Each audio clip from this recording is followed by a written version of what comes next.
20일 하나님 나라 2PM 대구교회 토요 중 모임을 시작하겠습니다. 제가 왜 하나님 나라 2PM 대구교회라고 하는가 하면 우리의 목표는 하나님 나라고 그 중에서 우리가 속한 것은 2PM이지만 우리의 근원은 대구교회다. 이 대구교회라는 것을 형제들 어떻게 보면 이제 대구교회라는 말을 쓰기를 아주 막 부끄러워하고 이러는 사람들이 있더라고요. 그럼 우리가 부끄럽더라도, 뭐 내가 부끄럽게 생각하더라도 우리는 평생 그걸 지고 살아야 된다는 생각이 제 생각이에요. 그래서 하나님 나라 2PM 대국교회. 사람들이 물으면 우리 거기에 대해서 확실한 답을 가지고 살 수 있도록. 그래서 딴 사람들은 내가 그 캐도 잘 안 하고 하나님 나라 2PM만 하는데 하나님 나라 2PM 대국교회.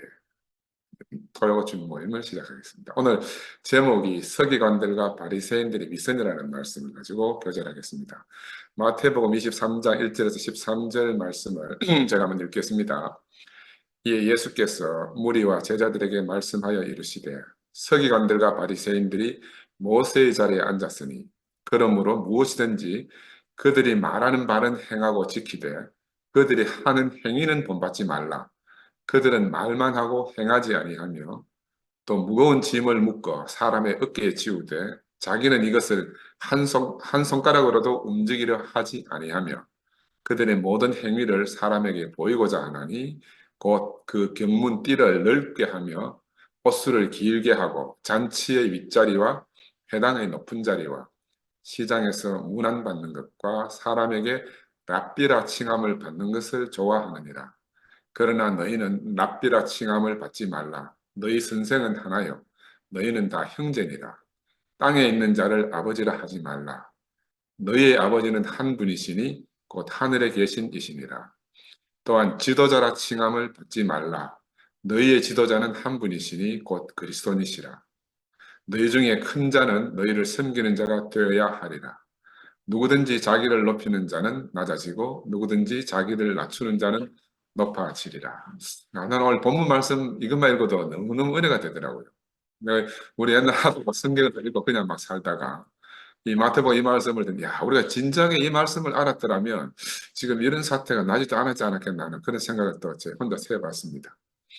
그래서 오늘은 우리가 그동안 마태복음 내가 쭉 지나온 시간들 한 복습해 보면은 이제 우리가 마태복음서 진행 단계에 23장에 지금 와가지고 있는데 이거는 이제 예수가 십자가를 향해서 고난을 받기 위해서 가는 길 위에서 순환 여행 중이다 이렇게 볼 수가 있습니다. 왜냐하면 지금 이제 예수가 죽고 나서 4, 50년이 훨씬 지난 후에 이 당시 마태 공동체가 그들이 안고 있는 문제들이 있는데 이 사람들이 정말 알고 싶었던 것은 어떻게 하면 이 마태 공동체가 그 당시 주 7, 80년대에 당시에 바리새인들이 주축이 되어져 있는 이 유대교 사람들하고 자신들이 구별되라고 했습니까? 왜냐하면 그,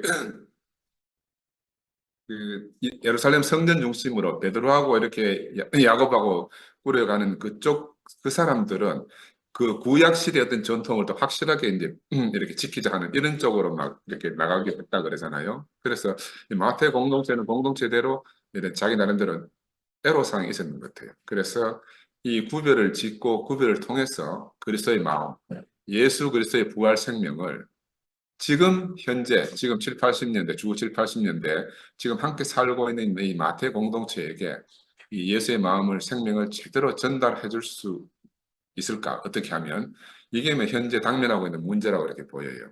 그래서 지금 이제 그 뒤집어 보면 그들은 지금 이제 유대 로마 민족의 독립 전쟁으로 70년대 패배했잖아, 그죠? 그래서 예루살렘 성전이 다 파괴됐고 사라지고 이제 그 전쟁을 겪으면서 이제 이 예수를 따르는 그리스도 교인과 그 전통적인 유대교 사이에 갈등이 더 심해졌다고 하거든요. 왜냐하면 이제 그 독립 전쟁에 대한 서로 시각 차이 때문에 그리고 그 예루살렘 성전이 완전히 파괴되었기 때문에 그런 빌미가 서로 이제 이렇게 불화를 자꾸 더 갈등을 더 유발하고 그래서 지금 이제 시나고그 회당 내에서 같이 이제 예배를 드리고 하지만 그동안 함께 살았는데 한 7, 80년대, 70년대까지는 이제 그런 갈등 구조가 함께 살면서 생기니까 야 이게 이제 뭐 여러 가지 처신하기가 어려워지고 있는 그런 상황이 됐어요. 그래서 당장의 마태 공동체는 자신들에게 닥친 현실적 문제를 어떻게 하면 극복할 것인가 그래서 정말 예수의 마음을 제대로 아는 것이 중요하다 하는 이런 생각들이 들었고, 그리고 이제 지금 성경에 기록되기는 예수 당시의 말씀으로 이렇게 기록되어져 있지만 사실은 이제 예수가 죽고 나서 2, 3세대가 지나서 한 7, 80년대가 되어 가지고 그때는 이미 이제 예수를 모르는 후손들이 많이 이제 공동체 내에 들어와 있잖아요. 그래 이 후손들에게 과거 예수가 살았을 때 가르쳤던 그 가르침을 이 지금 현재적으로 말씀하는 것처럼 성경에 기록은 되어 있지만 그 현실적으로는 지금 있는 공동체에게 예수의 말씀을 전하는 그런 시각에서 이걸 썼다는 걸 우리가 꼭 기억해야 돼요. 왜냐하면 이제 진리는 물론 시간의 흐름에 영향을 받지 않지만 이 마태복음이 기록될 당시에 2000년 후에 우리가 이걸 보리라고 하고 기록한 건 아니거든요. 그 당시 자기들 공동체의 당면한 문제를 예수 같으면 어떻게 하겠나 하는 시각을 가지고 이 말씀을 기록했다는 이런 관점을 우리가 좀 바라보고 있어야 된다. 그래서 이제 그 당시에 유대 사회는 정치적 격변기를 지나가고 있잖아요. 로마가 이제 패권을 잡으면서. 그래서 현실적으로 또 많은 이방인 개종자들, 이방인들이 그리스도교, 예수 추종자에게 그리스도 교회로도 문을 두드리기도 하지만 전통적인 바리새인들이 주축이 된 그 유대교 안에도 사람들이 물밀듯이 들어왔다고 그래요. 역사서를 읽어보면은. 그래서 그러면 이제 새로 들어오는 이런 새로운 신입 교인들을 어떻게 훈련을 시키고 가르치고 하는 이런 프로그램이 있어야 되는데 이미 이제 그 유대교 안에서는 그런 전통적인 그런 의식들이 다 있었답니다. 그런데 이제 예수를 따르는 이 공동체 안에서는 그런 것들이 없었기 때문에 지금 이 마태복음 19장부터 23장에 이르기까지 이제 이 말씀들이 바로 그런 새로 들어오는 사람들을 위해서 이제 새로운 가르침, 삐교식, 우리 현대 용어로 말하면 세례문답, 학습문답하는 이런 절차상의 그 내용들을 배치하기 위해서 이 말씀이 쓰여졌다. 이렇게 보는 사람들도 있어요. 새로운 입교자들을 위해 가지고. 그래서 이제 어떻게 진행되어 왔는가 하면은 변화산에서 예수의 변모, 모세와 함께 변모된 그 모습을 보고 이제 기록되기를 한우카 절기, 빛의 축제에 맞추어서 예수의 변모된 모습을 배치해 놓고 그리고 나중에 이제 이스라엘 절기인 한우카 절기 다음에 한참 뒤에 한 6월절과 부활절이 오게 되는데 그럼 그 사이 안식일이 한 열 서너 개 정도 이렇게 배치가 되거든요. 마침 그 6월절 오기 전에 그 안식일 열 서너 개 사이에 이 새로 입교되는 사람들을 위해서 이제 예수의 말씀을 이렇게 가르쳐 주는 이런 이제 순서를 배치해 놨다 그래요. 이방인들을 위해서 그리스도의 입교 말씀으로. 그러니까 여러분이 이런 전체적인 개념들을 알고 우리가 이 성경 본문 말씀을 읽어가고 거기서 예수가 우리에게 해주신 말씀을 새롭게 인식해 보는 게 좀 필요하겠다는 생각이 듭니다. 다른 말로 하면 우리가 그동안 예수님 말씀은 이제 미시적으로 그 나무 하나하나를 막 이렇게 분석해서 따지듯이 이렇게 살펴봤잖아요. 근데 지금은 좀 멀리 크게 눈을 크게 뜨고 멀리 그 시적 관점에서 숲에서 벗어나와 가지고 산 위에서 우리가 지금 어디쯤 가고 있는가 이렇게 한번 살펴보는 그런 이제 지점에 우리가 와가 있으니까 이런 여러분들 형제 여러분들도 좀 바깥으로 벗어나서 그 시적 관점에서 이 말씀을 한번 지켜보면 좋겠습니다. 그래서 제가 오늘은 처음 시작은 이렇게 인도해 나갈 겁니다. 마태복음 그 19장에서 25장까지가 예수가 십자가 처형되기 전에 순환 여행이다 이렇게 보면 돼요. 근데 우리가 지난주까지는 19장에서 22장까지 했고요. 이제 오늘 23장에 들어왔는데 19장에서 23장까지는 당시 마태 공동체 이 그리스도 교인들의 생활하면서 생기는 많은 윤리적 문제가 있거든요. 우리 사람이 서로 살다 보면은 막 이런저런 부딪힘도 있고 하지 않습니까? 그렇죠? 그래서 그런 윤리적 문제를 다루기 위해서 기록된 말씀이다. 다시 말해서 이제 이거는 자꾸 우리가 복음서를 갖다가 역사적 전기물이다. 예수였던 전기물이나 아니면 예수에 관한 역사서다. 이렇게 우리가 오해할 수도 있는데 그런 목적으로 쓰여진 책이 아니다 하는 거 우리가 다시 한번 생각해야 되고 나도 이제 생각해 보니까 우리가 살면서 어떤 문제를 만나면 성경이 어떻게 쓰여 있나 우리 이렇게 생각 안 하잖아요. 우리는 뭐 대국의 형제들은 어떻게 생각해요? 아, 목사님이면 이걸 어떻게 바라볼 것인가 이렇게 생각한다. 우리가 지금도 이렇게 서로 쪼갈려져 있지만 이 문제를 어떤 문제가 닥치면 아, 목사님이 건강하실 때는 이 문제를 어떻게 대하셨지 우리가 이렇게 생각하거든요. 마찬가지로 지금 7, 80년대에 이 마태 공동체가 자기들 앞에 닥치는 현실적인 문제들, 윤리적인 문제들, 이런 문제들을 생각할 때 예수가 살아계셨으면 이 문제를 어떻게 처리해 가셨을까라고 생각하는 건 너무너무 당연하거든요. 그런 관점에서 이 말씀이 기록되어졌다고 보시면 될 것 같아요. 그래서 이 사람들도 당시 모세 오경보다가는 오히려 얼마 전까지 우리하고 생사고락을 같이 했던 예수님이 계셨더라 그러면 예수님은 이 문제를 어떻게 다루셨을까 하고 이제 이 말씀을 기록해 놨다고 보면 됩니다. 그래서 이제 다시 한번 우리가 복습을 해보면 처음에 19장 처음에 이혼 문제가 대두되었다. 이혼 문제. 이혼을 하는 것이 남자가 여자 이혼하는 문제에 대해서 이상과 현실의 갈등이잖아요.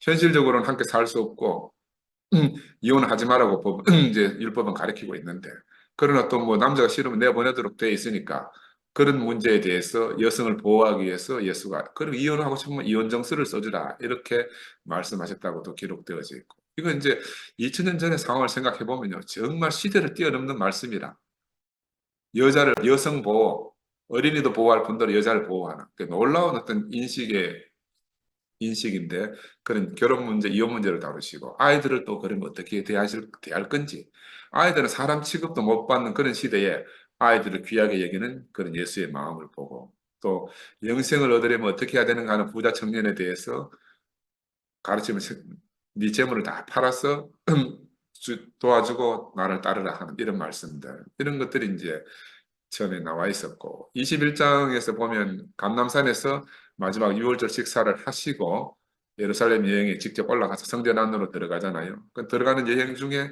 주변에 있는 사람들이 호산나 다윗의 자손이여 하고 환대하고 종려나무를 흔들고 이렇게 하고 근데 예수는 성전에 올라가서 성전을 막 어지럽히면서 깨끗이 청소하고 그렇게 하고 하니까 이제 종교 지도자로부터 네가 무슨 권한으로 이런 일을 하느냐 추궁을 당하게 되고 우리가 지지난주까지 같이 이렇게 내용을 훑어봤습니다. 그래서 가해사에게 세금을 바치는 것이 옳으냐 부활하게 되면 남자가 여럿인 이 여자가 누구를 남편으로 맞이하게 될 것인가 그리고 또 율법 가운데 어떤 율법이 중요합니까? 이런 질문을 이제 이게 이제 성경에는 쓰여 있기를 갖다가 이제 그 바리새인들이 율법사들이 이렇게 질문했다고 되어 있지만 저는 이렇게 볼 때 이거는 현실적으로 그 지금 마태 공동체 안에서 많은 사람들이 가지고 있는 의문이라 생각을 해요. 그 의문을 갖다가 율법사들이나 바리새인들의 질문처럼 예수에게 하고 예수가 거기에 대해서 답을 하는 것을 통해서 지금 현재 마태 공동체가 당면한 문제를 잘 해결해 나갈 수 있도록 이렇게 이제 말씀이 기록된 게 아니겠나 하는 생각이 듭니다. 그래서 예수는 이제 그런 누가 어느 율법이 크냐에 대해서 하나님을 사랑하고 내 이웃을 내 몸과 같이 사랑하라 이런 말씀을 제시하면서 예수를 함정에서 막 빠뜨리려고 하는데 이제 아주 지혜롭게 예수가 빠져나가잖아, 그죠? 근데 이거는 이제 우리는 이제 2000년 후에 이 말씀을 보니까 야, 그 바리새인들하고 예수가 막 아주 막 치열하게 서로 막 원수처럼 대하지 않았나 하는데 성경을 전체적으로 훑어보면요. 그 좋은 바리새인들도 많아. 예수를 위하는 바리새인들 많이 있다니까. 그래서 우리가 바리새인 하면 무조건 야, 독사의 자식들아. 이렇게만 생각할 건 못 된다. 그래서 이 바리새인들과의 대척점을 만들어 놓은 것은 지금 마태 공동체가 현실 안에서 유대교와 상당한 많은 갈등을 겪고 있구나 하는 걸 우리가 미리 짐작해 볼 수가 있어요. 지금 현실 안에서 이 사람들이 바리새인들이 주축이 된 유대교하고 엄청난 갈등을 가지고 있구나. 그래서 이런 이제 긴장감이 극에 달해 있음을 우리가 지금 예수하고 함께 순환여행을 하면서 같이 이제 경험해 가고 있잖아요. 이런 긴장감은 바로 예수 주 80년대 마태 공동체가 자기들 현실에서 겪고 있는 그 갈등이고 긴장감이다. 예수하고 바리새인의 갈등과 긴장이 아니고 지금 마태 공동체하고 지금 바리새인들이 주축이 된 유대교하고의 갈등과 긴장감인데 이것을 예수 당시에처럼 이렇게 묘사해 놓은 거다. 이렇게 보면은 우리가 이 말씀을 이해하는 데 훨씬 조금 도움이 되실 것 같아요.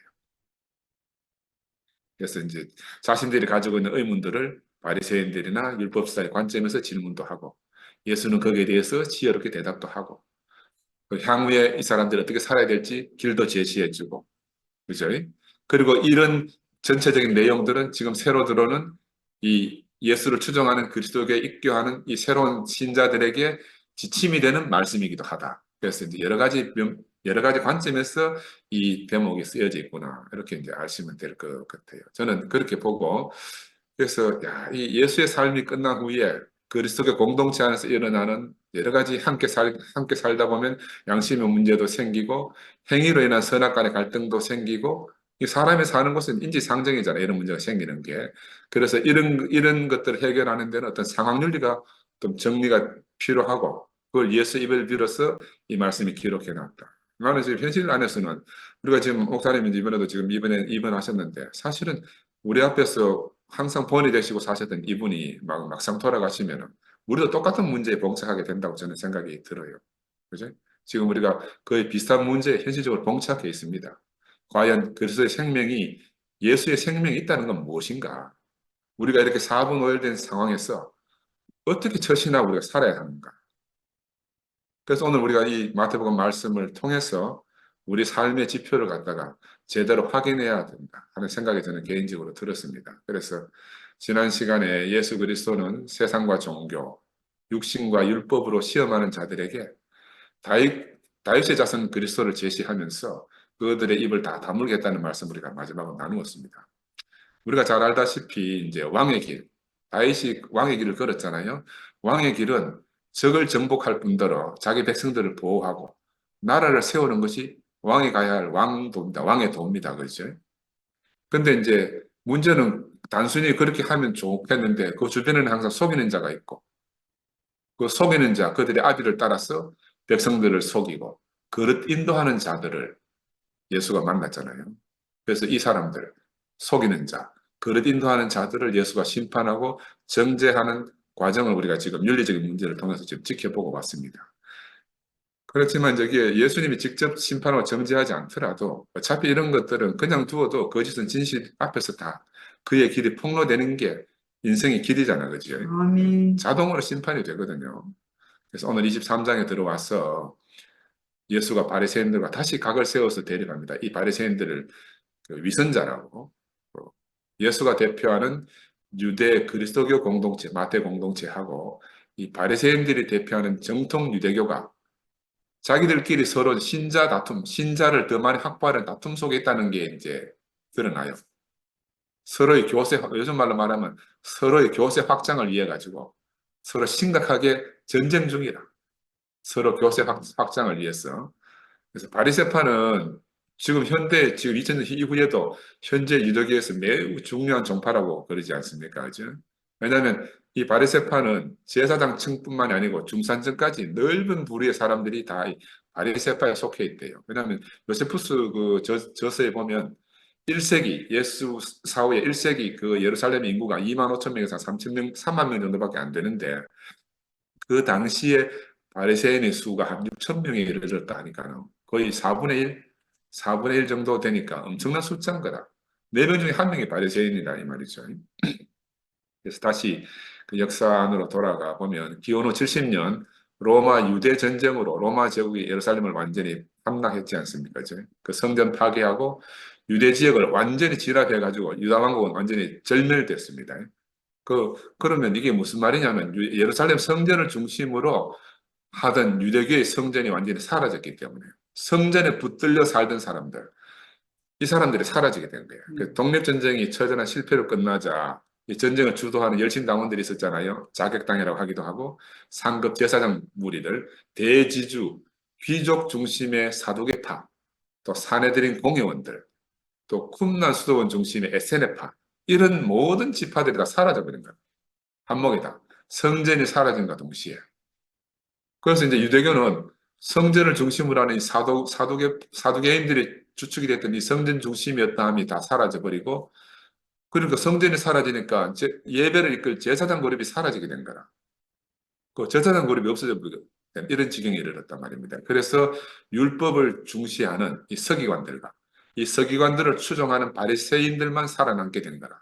이 역사적 사실. 그래서 이 바리새인들이 현실적으로 유대교를 대표하는 그런 무리들이 됐다. 그리고 이런 이제 기본적인 역사의 흐름도 좀 알고 성경을 보면 이해가 훨씬 더 좋을 수가 있어요. 그래서 근데 이제 뭐 내용이 어떻게 그렇게 되는가를 말씀드리려고 하면 또 일이 말이 많아지기 때문에 하여튼 이 바리새인들은 현실을 직시하는 사람들입니다. 그래서 유대 로마하고 베스파시우스인가 그 황제하고 미리 전쟁으로 멸망하기 전에 미리 타협을 해가지고 우리는 절대로 독립운동 안 할 테니까 대신에 우리 성경 말씀 가르치고 하는 이런 조그마한 그런 장소, 교육 학교만 짓도록 해다오. 이래가지고 타협을 해가지고 확보해내는 거라. 그래서 이 바리새인들은 전쟁이 끝나고 나서도 명맥을 유지하게 돼요. 이 사람 참 지혜로운 사람들이더라고요. 그래서 성전 없이 회당을 중심으로 하는 유대교를 형성해서 지금까지 유대교를 이루는 주축으로 되어 있다. 이게 이제 바리새파의 흐름이고요. 그래서 이 사람들이 근데 나 이 내용을 보니까 참 재밌는 게 사제가 없어졌잖아. 제사장 그룹이 없어졌으니까 평신도를 지키는 종교가 됐다. 우리 여러분 한번 생각해 보세요. 우리 예레 목사님이 얼마 전에 평신도 교회를 선포했잖아요. 평신도 교회를 선포했습니다. 그래서 평신도 모두가 성경을 읽고 돌아가면서 강론을 서로 돌아가면서 해야 돼요. 그러니까 이 평신도들도 글을 익혀야 되는 거예요. 야, 역사가 참 재미있어요. 그래서 유대 공동체 안에서는 공부를 많이 한 랍비가 이끄는 그런 전통이 수립되어져 가면서 랍비 제도가 이렇게 만들어지기 시작한 거예요. 그래서 이런 상황들이 현재 예수가 죽고 나서 마태 공동체가 처한 현실입니다. 현실. 그래서 이제 이 마태는 이 바리새인 중심의 유대교하고 자기들 예수 공동체 사이의 차이점을 예수의 입을 빌려가지고 거의 전쟁 같은 방식으로 마태복음을 기록해 놨단 말입니다. 지금 막 곧 일촉즉발했던 사태가 벌어질 것처럼. 왜냐면 근데 이걸 보면은 그 당시에 이 사람들의 처한 사정이 정말로 자신들의 생존에 위협받는 심각한 상황으로 받아들이고 있었던 것 같아요. 요즘 말로 말하면 사느냐 죽느냐 하는 그런 팽팽한 긴장감이 도는 그런 느낌을 우리가 이제 마태복음을 읽으면 느낄 수가 있거든요. 근데 이 바리새인들을 우리가 나쁘게만 생각할 수 없는 게 바리새인들은 경건하잖아요. 경건한 바리새인들인데 거기에 비해 가지고 예수 추종자들은 어떤 모습이겠나? 사람들이 겉으로 봤을 때는 상대적으로 겉모습으로는 상당히 밀렸을 것 같아요. 우리를 생각해보면 그래요. 우리도 대우교 생활하면서 세상 사람들이 볼 때는 아이고 저것들이 사람이나 되겠나 하는 이런 관점을 우리를 한참 보고 있었거든. 근데 내가 지금 돌이켜 생각해 보니까 2000년 전에 이 예수 추종자들도 경건한 바리새인들의 눈에는 아마 그렇게 보였겠나 싶고요. 그게 참 재밌다는 생각이 들었습니다. 우리도 사실 뭐 이제 대우의 부름을 받고 오기 전에 바로 이들 경건한 바리새인들과 전혀 다르지 않는 우리가 종교생활을 했었잖아요. 곁으로 우리가 경건한 모습을 가지고 성경책도 끼고 이렇게 다녔지만 사실은 우리 안에 생명이 없었는 거라. 그러니까 우리가 자영을 우리가 외식하고 싶어서 외식하는 게 아니고 우리의 생명은 그렇지 않은데 경건한 모습을 가지고 있으니 우리 모두가 다 바로 이런 바리새인과 같은 사람들이었죠. 외식하는 자들이고. 그래서 어떻게 보면 우리의 옛 모습이다 이런 생각이 들고요. 그래서 오늘 마태가 주장하는 예수 그리스도의 복음은 무엇인가?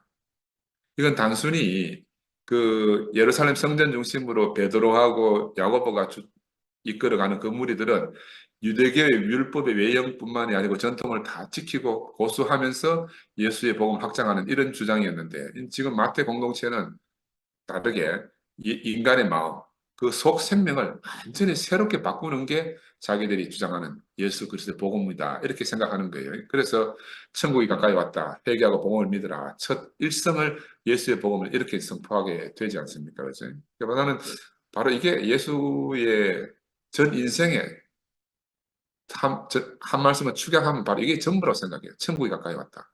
회개하고 복음을 믿어라. 그래서 이게 이 천국을 누리게 될 유일한 길이 바로 지금 이 우리의 길이다라고 이제 마태가 제시하고 있는 거고. 그래서 오늘 이제 마태복음 23장 이 대목의 배후에서 마태 공동체가 지금 바리새파 주도의 유대교하고 경쟁 체제에 들어가 있으면서 서로 경쟁 체제에 들어가 있으니까 어떻게 해요? 상대를 비난해야 되잖아. 상대는 저런 사람이다라 비난해야 되거든.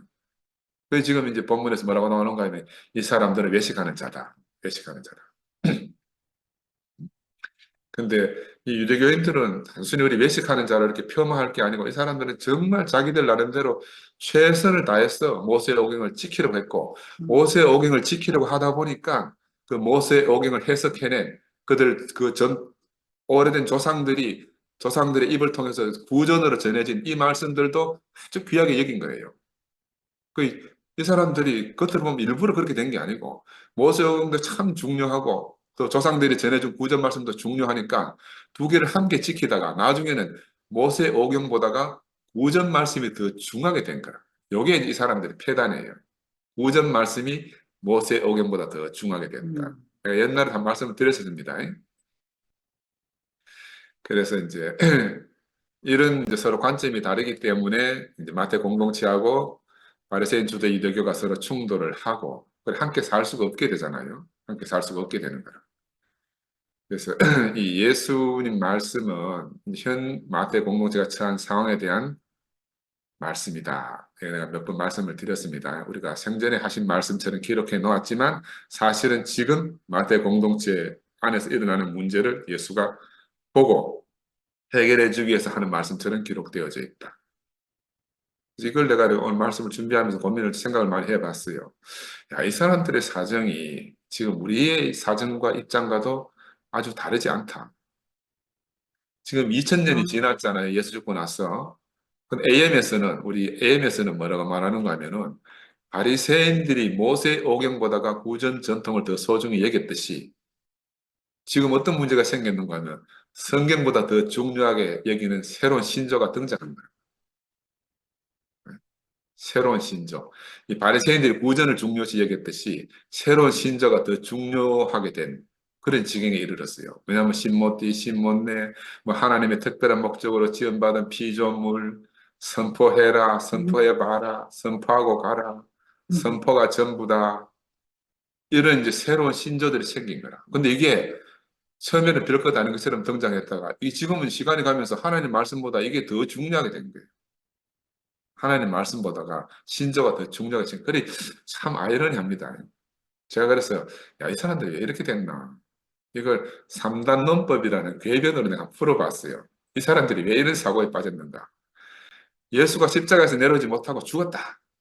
이거 사실이다. 1번. 2번. 나도 십자가에 달면 내려오지 못하고 죽는다. 이것도 사실이다. 3번. 그러니 이 자리에서 예수와 나는 하나다. 여기 이제 궤변으로 가는 겁니다. 그래서 곧 예수가 내다. 내가 예수다. 이제 여기에 아주 점핑이 많아요. 그 안에. 근데 사람들이 이걸 쓰는 사람들은 뭐가 잘못된지를 모르는 거라. 지금 마태 공동체 안에서는 예수가 메시아다. 이걸 선포하고 있는데 지금 이 사람들은 내가 예수다 하고 선포하고 있는 거라. 이 선포가 얼마나 다른지 우리가 잘 기억해야 됩니다. 내가 예수 안에서 발견된다는 것하고 내가 예수다 하는 것하고 차이는 너무너무 엄청난 거예요. 우리가 예수 안에서 발견된다 하는 거하고 내가 예수다 하는 거. 예수는 죄 없지만 십자가에 못 박혀 죽은 사람이고 우리는 태어날 때부터 죄인이잖아요. 전혀 다르단 말이야. 죽은 게 같다고 해서 내가 예수다 이렇게 선포할 수 없는 거라. 근데 이걸 뭐 지금 뭐 따질 수 없는 일이고. 그래서 저는 이걸 보면서 내가 예수다 하는 내용 속에 무엇이 있는가. 오늘 본문이 가르쳐 주듯이 스스로 높이는 자들이다 이 말이에요. 스스로 높이는 자들. 야, 이 스스로 높이는 자들이 마태 공동체 시대뿐만이 아니고 오늘 우리 시대도 우리가 함께 사는 거야. 저는 20, 30년 전에 이 대구에 아들의 난이 있었어요. 그때 내가 또 뭐 미쳐가지고 막 아들의 난이 한 몫은 안 했습니까? 근데 그때도 이런 생각이 비슷하게 있어요. 아들이 전부다. 그때는 지금은 예수가 내가 예수다 이렇게 선포하는데 그때는 아들이 전부다. 그 아들이 다 알아. 아들이 다. 그때 이엘리 목사님이 하도 답답해서 나와서 하신 말씀이 아들은 어떤 인간이 아들이냐 하면은 내 것도 내 거, 아버지 것도 내 거. 이게 아들이 되는 거야. 야, 얼마나 자기 중심적인 아들이. 그래, 아들, 요한복음 아들 말씀만 하면 이 난리가 난다는 거죠. 아들만 말씀하면은 교회 가든 사달이 난다는 거야. 자기 중심적인 아들이 나타나가지고. 그래서 지금 일어나는 사건을 보더라도 그때 나타나는 것과 모양과 현상은 달라도 본질은 하나 같아요. 본질은 하나 같아요. 하나 같아요. 그래서 오늘 본문에서 이 서기관과 바리새인들의 위선이 폭로되는 것처럼 이 사람들은 스스로 자기를 높이는 자들이라는 거예요. 우리 속에 이런 요소들이 있는 거라. 우리가 뭐 위선을 해야 돼서 위선하는 게 아니고 스스로 높이는 어떤 우리 속에 감추어진 깊숙한 곳에 감추어진 이런 것들이 있기 때문에 이게 결국 드러날 때는 위선으로 드러나는 거야. 겉과 속이 다르고 말과 행실이 다르게 되는 거예요. 근데 막상 당사자들은 이런 사실을 전혀 인식하지 못한다는 거예요. 인식하면 절대 이럴 수 없지요. 인식하면은. 저도 그때 막 아들이랑 이렇게 저도 똑같았어요. 인식을 못하고 그냥 막 이게 너무너무 옳고 생명 안에서 정당한 거라고 생각하고 막 난리를 적인 적이 있었거든요.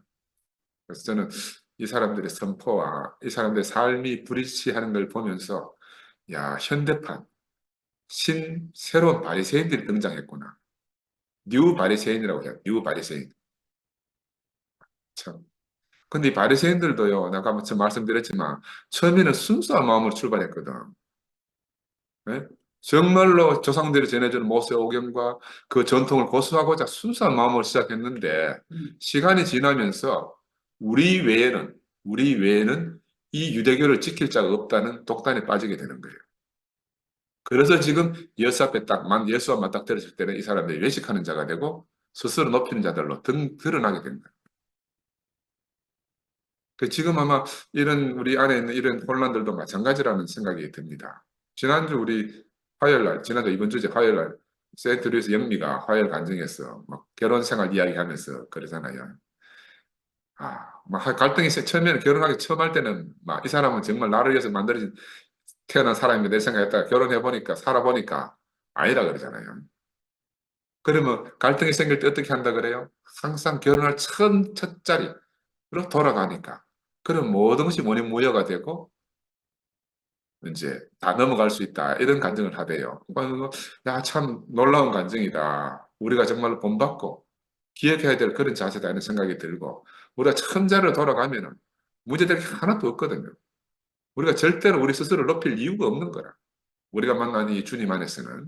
그래서 하나님으로 말미암아 흙으로져진 인생임에도 불구하고 우리가 예수의 생명 안에서 정말 이 영광스러운 그리스도의 몸이 되었다는 사실. 또 사회적으로는 누가 보더라도 아름다운 교회 공동체를 이루고 살 수 있는 것은 얼마나 감사한 일입니까? 정말 감사한 일이거든요. 그래서 바로 우리를 그렇게 아름다운 교회 공동체가 되도록 하나님이 우리를 새롭게 하신 것은 우리만 잘 먹고 잘 살도록 한 게 아니고 이 땅 위에 하나님의 왕국을 오게 하고 또 장차 올 새하늘과 새 땅에서 그 이루어질 그 영광을 우리에게 잠시 맛보게 하시고 그 나라를 위해서 우리의 전부가 바쳐질 수 있도록 하나님의 갈증을, 하나님의 갈망을 우리가 해결하도록 하나님 우리를 이렇게 지금 이 날까지 이끌어 오신 거 아니겠어요? 그리고 우리가 내 혼자 편안하고 행복하고 여기에 매여 있으면 하나님의 계획이 성취될 수가 없는 거라. 그래서 우리의 어떠한 것 전혀 상관없이 하나님 우리를 새로운 자리로 이 부활 생명 예수가 계신 자리를 옮겨준 것은 하나님의 고민을 해결해 달라고 하는 거니까 우리가 현재 자매 여러분 꼭 이것을 기억해 주시기를 바라고요. 그래서 저는 이제 위선자만 이야기하면 우리가 또 갈증할 게 없잖아요. 근데 이 위선자인 이런 바리새인들에 대해서 모세라는 사람은 어떤 사람인가? 이 모세는 완전하게 낮아진 한 사람이라. 하나님의 부르심에 의해서 이스라엘의 목자가 된 사람이지 스스로 목자가 될 수 없는 사람이잖아요. 모세는 40년간 처가살이 했단 말입니다. 이방 땅에서 처가살이 하면서 얼마나 그 인생이 고달팠겠습니까? 성경에 다 기록되어 있지 않지만 우리가 살아보면 알잖아요.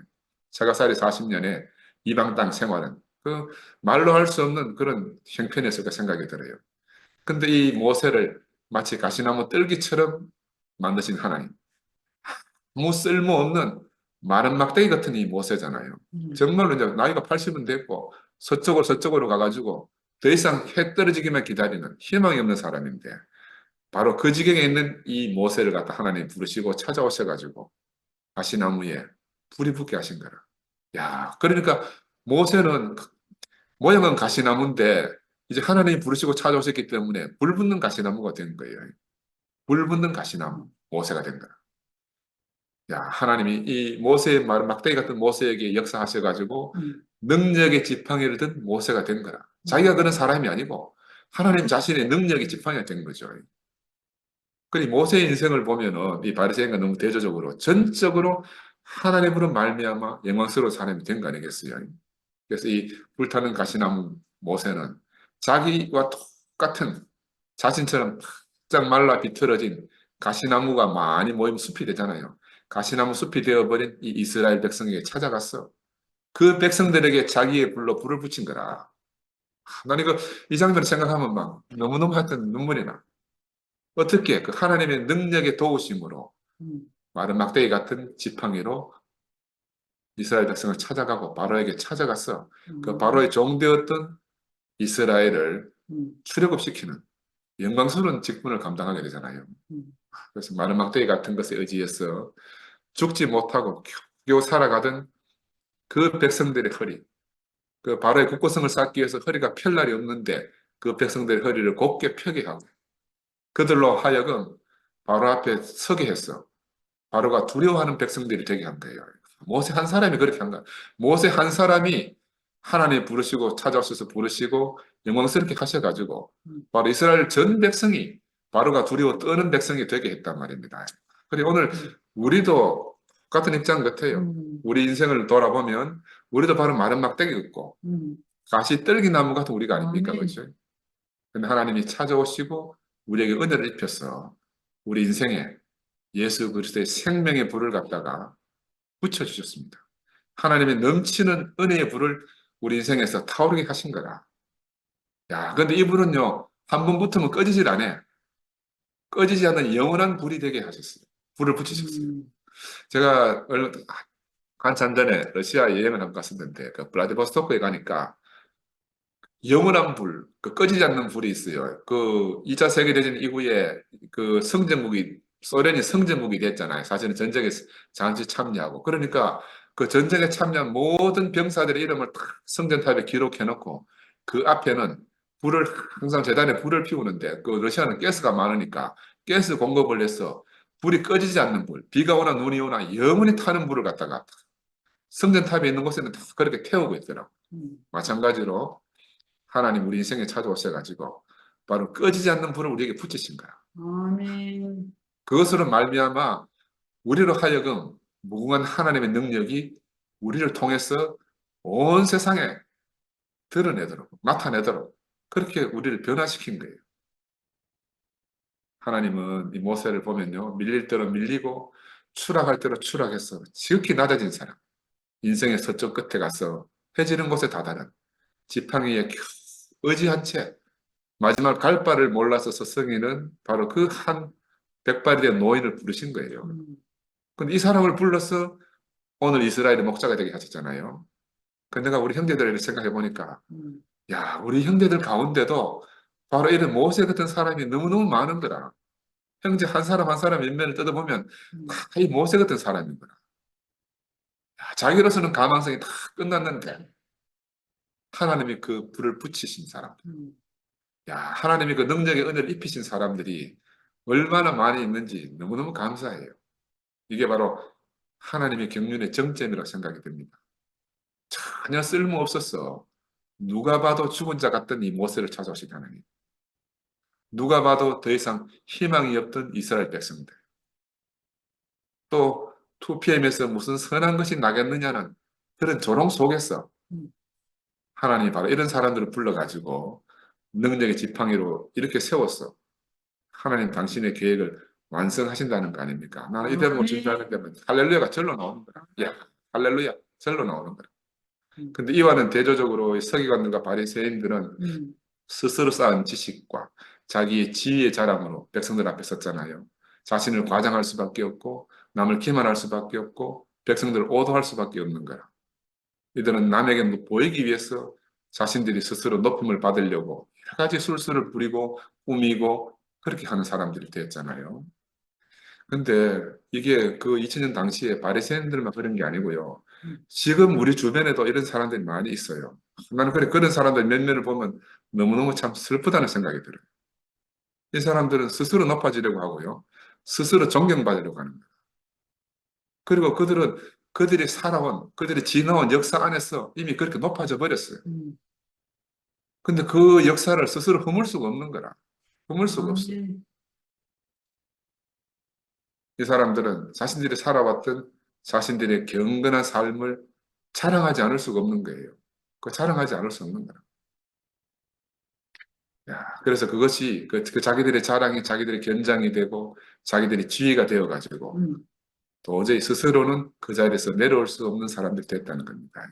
아멘. 근데 이 모세와 예수는 어떤 사람인가?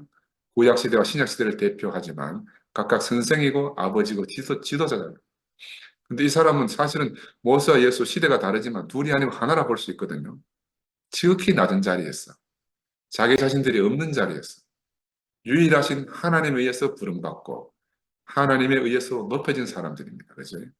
이 사람들을 보면 자신은 없고 아버지 한 분만이 나타나고 역사하신 사람들이다. 모세나 예수는. 아멘. 우리 구약으로 돌아가 보면 이 아브라함과 이삭과 야곱은 그 시대가 산 시대가 다르잖아요. 근데 시대가 다르기 때문에 그들이 받은 사명도 다르고 역할이 달라요. 그러나 하나님은 한 분이신 거야. 아브라함과 이삭과 야곱이 존재하는 이유는 바로 이 한 분 하나님의 어떠하심을 드러내기 위해서 존재한 거야. 아멘. 아브라함과 이삭과 야곱이 각각 있었지만 하나님은 영원히 한 분이시다. 하나님은 영원히 한 분이시다. 그들의 모양은 여럿이지만 그를 그렇게 다른 모양으로 하신 분은 한 분이기 때문에 선생도 오늘 본문에서 말씀드리듯이 선생도 하나고 아버지도 하나고 지도자도 하나다 이렇게 말씀드릴 수가 있어요. 그래서 이 땅 위에서 하나님의 교회라고 하면 여러 선생들도 있고 아베들도 있고 지도자들이 있다고 볼 수 있거든요. 근데 그들은 모두 그들을 그렇게 하신 이 안에서 하나라. 그러니까 그들을 그렇게 하신 이 사람, 이 하나님을 잊어버리면 정말 엉망진창이 되는 거예요. 이, 이 하나님 안에서 이 사람들은 모두 형제고 아들이고 양들이에요. 그리고 오늘 본문 말씀에 땅에 있는 자를 아버지라 하지 말라. 난 이 말씀이 내 앞에 너무너무 깊이 새겨졌어요. 크게 인식이 됐습니다. 그 지나면 생각해 보니까 야, 우리가 이 본문 말씀만 분명히 인식하고 살았으면 오늘 같은 사태는 일어나지 않았을지도 않았겠나 하는 생각이 들어요. 저부터 반성이 되고 너희 아버지는 한 분이시니 곧 하늘에 계시니라. 또한 지도자라 칭함을 받지 말라. 너희의 지도자는 한 분이시니 곧 그리스도시니라. 이렇게 본문에 기록되어 있잖아요. 지금 일어난 사태가 왜 이런 사태가 벌어졌는가 이렇게 생각해 보면 아버지라는 권위 아래서 일어났다는 생각이 들어요. 아버지라는 권위 아래서. 우리가 다 형제라는 인식이 있으면 우리가 다 같은 형제라고 하면은 이렇게까지 절대라는 것이 어떤 절대라는 것이 생기지 않는단 말입니다. 왜냐하면 제가 지난 90년대 아들이 낳을 때 우리가 한 난리를 치겠다 그랬잖아요. 그때 아들이 낳을 때 이 목사님이 뭐라고 말씀하셨는가 하면 나도 비행기 한 부속품에 불과하다 이렇게 말씀하셨어요. 나도 한 부속품에 불과하다. 우리는 머리가 되고 싶고 다 이런 사람들인데 그런 막 붉어져 나오는 이 사람들을 다스리려고 하니까 본인 스스로가 나는 비행기 한 부속품에 불과하다. 이렇게 하셨단 말입니다. 근데 현실은 어떠느냐? 현실은 그거하고 전혀 다르게 목사님이 하나님 아버지를 대신한 자리에서 너무 오랫동안 본인의 상징이 된 거라.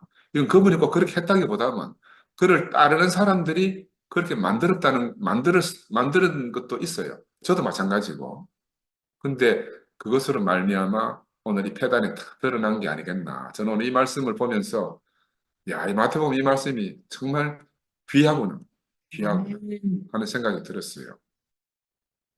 다른 바깥에 있는 이단을 분석하는 방송들이 이렇게 쳐다보면 있잖아요. 다 왜 이단이 생기는가 하면 이단 다 드러난 이단을 보면 다 아버지라는 권위가 딱 있어요. 아버지라는 권위가. 근데 이 사람들이 정말로 절대적으로 하나님을 대신해서 살면은 괜찮은데 시간이 지나면 하나님이 가려진다니까요. 하나님이 가려지고 눈앞에 있는 사람이 너무너무 이제 중요하게 되니까. 그래서 저는 이번 우리 사태가 우리가 어떻게 보면 한때는 잃어버렸던 하나님, 음. 우리가 기억 속에 까마득하게 잃어버렸던 그 하나님을 회복하는 과정이 아니겠나 하는 그런 생각이 제 개인적으로 들었습니다. 그래서 하나님 아버지가 없으면 형제들은 다 각각으로 나눠질 수밖에 없습니다. 우리가 지금 각각으로 나눠진 거는 하나님 아버지가 없어서 그래요. 근데 다른 말로 하면 하나님 아버지 안에서 우리가 다 하나라. 하나님 아버지 안에 다 하나예요. 하나님 아버지를 떠나서는 하나가 될 방법이 없다.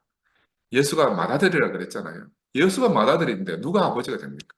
음, 예수가 맏아들이니까 우리는 다 형제라는 인식이 정말 중요해요. 아멘. 그래서 난 생각해 보니까 아, 이래서 형제회가 생겼구나. 음, 이래서 지방교회도 그런 의미에서 생겼겠구나. 이런 생각이 드는 거라. 왜 이 땅 위에는 어느 누구도 아비가 될 수 없다는 거라. 아비는 하늘에 계신 하나님 한 분뿐이라는 거예요. 우리가 아멘. 이걸 죽을 때까지 기억해야 될 것 같아요. 죽을 때까지. 그래서 하나님의 교회가 하나라 하는 의미는 어떤 의미냐? 성서에 나타난 이 교회는 바로 내 안에 있는 그리스도의 생명, 또 형제들 안에 있는 그리스도의 생명, 그리고 동서고금의 역사 안에서 온 세상에 있는 모든 그리스도인들 안에 있는 그리스도가 합쳐서 하나로 나타난 거. 이게 바로 그리스도의 몸이고 교회라는 거죠. 왜냐하면 우리 몸에는요, 육신 안에는, 우리 육신 가지고 있으니까 천연적인 생명이 있을 수밖에 없어요. 근데 이 천연의 생명만 있는가? 그렇지 않은 거라. 하나님이 주신 이 예수의 생명, 그리스도의 생명도 있는 거라, 그지? 그래서 하나님이 바로 이 아들을 통해서 우리에게 값없이 주신 이 그리스도의 생명이 있는데 이것들이 다 나타나서 하나로 드러날 때 그게 바로 그리스도의 몸이고 교회다. 그러니까 교회는 그냥 물리적으로 우리 한 사람에게 또 당신 한 사람이 더해가지고 교회가 되는 게 아니고 더구나 김 씨에게 이 씨가 더해져서 이루어지는 건 더군다나 아니고 또 그리스도를 믿는 사람, 믿는다 해가지고 온 세상에 믿는 사람들이 다 하나 합해진다고 해서 그것도 교회가 아니다.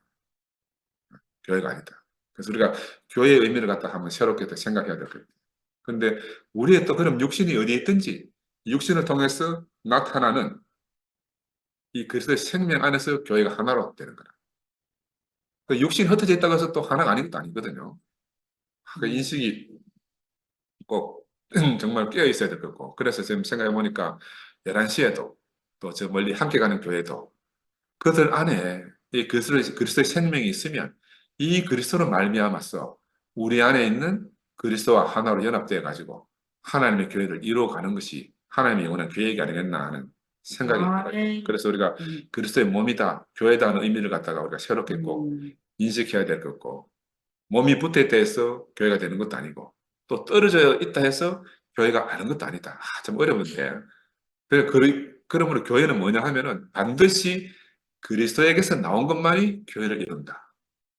그리스도에게서 나온 그리스도의 생명이 교회지. 나머지는 교회라 할 수가 없다. 그리스도에게서 나온 것이 아니고는 십자가의 처리를 받지 않은 것은 교회에 무익하다. 그래서 우리가 교회는 몇몇 사람이 아니고 음, 또 몇몇 사람들도 아니고 교회는 바로 하나의 생명이다. 예수 아멘. 그리스도의 생명으로 산출된 그 생명이 바로 교회다. 하는 걸 우리 형제자매 여러분이 꼭 기억했으면 좋겠습니다. 그래서 이 음, 교회는 그리스도의 몸이고 음, 하와와 같이 한 사람이지 많은 사람의 단체가 교회가 아니다. 음, 단체적인 새 한 사람이라는 거예요. 수많은 사람들 안에 있던 그 각자의 그 그리스도의 어떤 성분이 하나로 나타나서 단체적인 새 한 사람이 되는 거. 이게 그리스도의 생명이 곧 교회고 그리스도의 몸이다. 는 생각이 들거든요. 그래서 우리가 이런 면에서 좀 깨어남이 필요하지 않겠나. 왜냐하면 범죄하지 않은 아담에게서 나온 것이 하와잖아요. 하와는 범죄하기 전에 나온 아담의 배필이라. 마찬가지로 그리스도에게서 나온 것만이 그리스도의 배필이 되는 거예요. 그게 바로 교회잖아요. 그래서 교회가 그리스도의 배필이 되려고 하면 바로 음, 그 그리스도에게서 나온 것만으로서 배필이 되는 거죠. 음, 그래서 우리에게 있는, 우리 각자에게 있는 천연적인 어떤 것도 교회가 아니잖아요. 하나님 우리에게서 천연적인 어떤 것이 음, 없어질 때까지 하나님 통제 아래 다 들어올 천연적이 없앨 수는 없으면 그 천연적인 어떤 성분들이 하나님의 통제 아래서 통제가 되어질 때까지 우리를 다루신단 말입니다. 그래서 우리 각자를 음, 우리 천연적인 이름이 다 사라질 때까지 다루시는 거예요. 그러니까 우리는 스스로 되지 않는 자들이죠. 하나님의 통제 아래 있기 때문에 우리의 이름을 내놓을 수가 없는 사람들이 됐잖아요. 우리는 스스로 이름이 없는 사람들이 된 겁니다. 음, 나는 이게 너무너무 감사해요. 아멘. 원래 종은 족보도 없고 이름도 없잖아요. 음, 세상에는 뭐 호랑이는 죽어서 가족을 남기고 사람은 이름을 남긴다. 이 이름을 남기는 사람은 스스로 된 자들이죠. 근데 하나님께 부르심을 입고 우리들은 스스로라는 말을 쓸 수가 없는 사람들. 음? 오늘 부르심을 입어서 오늘 교회를 이루고 사는 우리들은 높아질 수도 없고 과장될 수도 없고 우리를 꾸밀 필요도 없고 아멘. 또 더군다나 높임을 받을 필요가 전혀 없는 이 생명을 누리고 살잖아요. 그리고 세상에 있을 때야 막 자기가 자기를 높이고 이렇게 해야 되지만 교회 안에 와서는 전혀 그럴 필요가 없다. 하나님 바로 이렇게 종이 될 수밖에 없는 사람들을 불러서 종으로 사는 사람들, 자기 이름이 없는 사람들을 불러가지고 하나님이 직책을 주시고 지위를 위임해 주셔가지고 우리가 남을 섬기는 사람으로 살도록 하신 거죠. 남을 서로를 섬기는 사람으로 살다. 그래서 이스마엘과 이삭, 에서와 야곱이 다르듯이 40세 힘이 팔팔할 때 모세하고 80세의 모세는 전혀 다른 사람이잖아요. 80세의 모세는 세상으로 보면 쫄딱 망한 사람이다. 근데 하나님은 쫄딱 망한 모세를 높여서 이스라엘 목자가 되게 하셨다. 음, 야, 너무너무 놀랍지 않습니까? 그 태어날 때 야곱, 탈취자 야곱을 마지막 때 이스라엘로 이름을 바꾸신 하나님. 그는 전적으로 다른 사람이라. 음, 야곱과 이스라엘은 이름이 다르시 완전히 다른 사람이에요. 음, 하나님의 다루심의 흔적이 자기 인생에 골골이 새겨져 가지고 죽음 앞에 이르렀을 때 아들 요셉을 불러서 내가 돌아가야 할 곳이 있다. 자신의 한두뼈에 손을 요셉의 손을 넣고 네가 내게 맹세해라. 내가 죽고 나면은 나를 갖다가 내 조상 아브라함과 이삭이 묻힌 그 헤브론으로 나를 데려다 놔라. 그 자기의 본향이 어디인지, 자기의 출신이 어디인지, 자기의 근본이 어디인지를 죽을 때 절대 잊지 않고 살던 사람이 바로 이 야곱이단 말입니다. 하나님 우리 안에서 우리가 다 야곱 같은 우리를 불렀어. 우리가 우리 자신의 출생지가 어딘지를 기억하게 하시잖아요. 음, 그래, 비록 양식 때문에 어쩔 수 없이 애굽에 내려와 살았지만 야곱은 자신의 뿌리는 영원한 헤브론 막벨라 굴에 있다. 한시도 잊지 않고 사는 거예요. 몸은 비록 애굽에 있더라도 그의 전적인 영혼은 참 그 막벨라 헤브론에 있는 거예요. 자신의 시작이 어디 있는지를 너무너무 분명히 알고 있던 사람이죠. 아멘. 그런데 이 바리새인과 서기관들은 스스로 얻은 지식과 자기 능력을 쌓은 선을 가지고 백성 앞에서 모세의 자리를 대신한 거라. 아, 모세의 깜냥도 안 되는데 자기들이 모세의 자리를 대신하고 산 사람들이잖아요. 그 자기가 누군지 몰라. 피조물인지도 모르고 그런 일가 양을 대신하는 모양새를 하고 살고 있잖아요. 그들은 모양은 모세 흉내를 내는데 야, 그 흉내 낸다고 흉내가 내집니까? 그지? 그래서 이리는 양을 잡아먹고 양의 껍데기를 덮어 쓰고 있다 한다고 해서 그 양이 되는 게 아니거든. 정체는 언제 드러나는가? 진짜 양이 오면 정체가 다 폭로되고 심판받게 된다. 이것이 이제 너무너무 당연한 일이고 그 스스로 높이는 자들은 자동으로 심판받고 정죄받는 게 당연한 거잖아요. 근데 우리 주님이 참 생명이신 예수 그리스도는 자신을 죽기까지 복종하셨다 그러잖아요. 자신을 그렇게 낮추셔가지고 근데 자기는 자기를 그렇게 낮추었는데 하나님이 그를 죽은 자 가운데 다시 살리신 거예요. 하나님이 살리셨어. 하나님이 보호자 우편에 올리셨잖아요. 바로 이 사람이 우리의 영원한 생명의 본입니다. 본. 아멘. 우리가 돌아가야 될 영원한 자리. 그래서 우리도 예수 안에 있으면요. 더 이상 속을 필요도 없고 누구를 흉내낼 필요가 전혀 없다는 거예요. 음, 왜냐하면 우리는 하나님이 야곱을 다루신 걸 보면 막 우리가 이 모양 저 모양 상관없이 우리는 각자의 모양대로 하나님 우리를 부르셨기 때문에 하나님이 자기 필요한 대로 우리를 연단하실 거라. 그 하나님 다룰 때 그냥 몇 개 놓으면 되는 거지. 우리가 버리고 싶었던 우리의 단점들도 하나님이 쓰시면 정말 강점이 되거든요. 이번 주 김상도 우리 집 다 음치거든. 우리 사무실가 다 음치인데 음치는요. 이거는 뭐 어디서 노래 가는 데 가서는 명함을 못 내밀어. 아무짝에 쓸모없는 거라. 아무짝에 쓸모없어요. 야, 근데 내 필요 안에서는 전혀 쓸모없는 것 같은 이런 단점들이 하나님이 다루시고 처리해서 쓰시니까 음, 노래 잘하는 데 있는 게 아니고 야, 그 안에서 우리 모든 형제들에게 감동을 줬잖아요.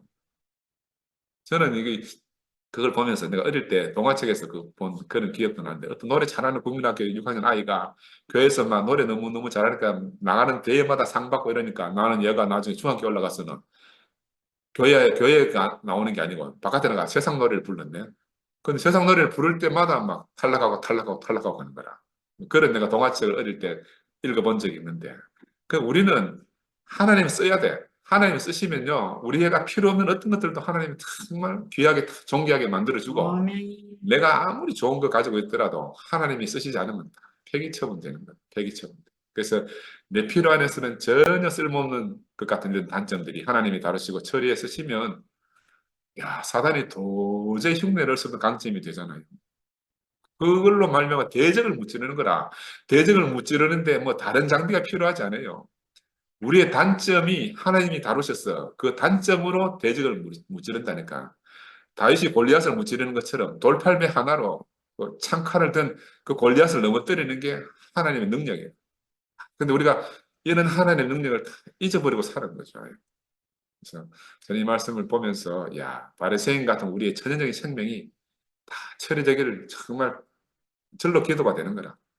우리 이 모든 것, 우리 안에 이런 바리새적 요소들이 예수 앞에서 다 드러나가지고 정말 우리의 천연적인 우리 자신은 하나님 교회에 전혀 무익하고 하나님이 보거나 세상 누가 봐도 겉과 속이 하나인 사람, 하나님 보시기에 심히 좋다 하고 안식할 수 있는 사람으로 사랑스러운 아들의 생명으로 우리 모두가 살게 되기를 소망합니다. 아멘. 감사합니다. 아멘.